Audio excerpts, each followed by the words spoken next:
আমাদের বাড়িতে না বাসি মাংসটা সবাই বেশ ভালোবাসে। মা বাবা তো খায় না, তবে ভাই বেশ ভালোবাসে।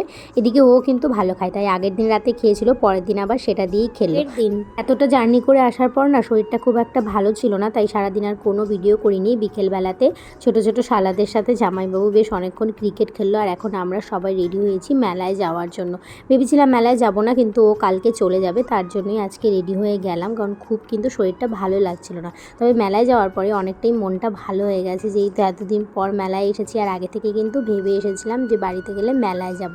আর মেলায় যখন এসেছি আমরা তো সবাই মিলে কিছু না কিছুতে উঠবো। তবে মেলায় এসে দেখলাম এই জিনিসটার নাম কি জানি না, প্রথম এসেছে।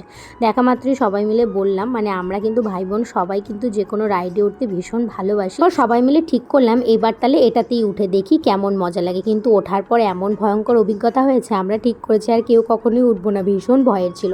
আর তারপরে এখন আবার সবাই মিলে উঠলাম ব্রেক ডান্সে। যদিও ইচ্ছে ছিল না, কিন্তু এই যে ছোটো ভাই ভীষণ বলছিল, তার জন্যই উঠেছি। ও না প্রথমবার উঠেছে, আর উঠে ভীষণ ভয় পেয়েছে। এবার থেকে বলছে আর কখনোই উঠবে না। তারপরে এলাম এখন মেলার দোকানগুলো ঘুরে দেখতে, কিন্তু মেলার ভেতরে এতটাই ভিড় ছিল, আর তার সাথে এতটা গরম, মানে ঠিকঠাক মতন ঘুরতেই পারছিলাম না।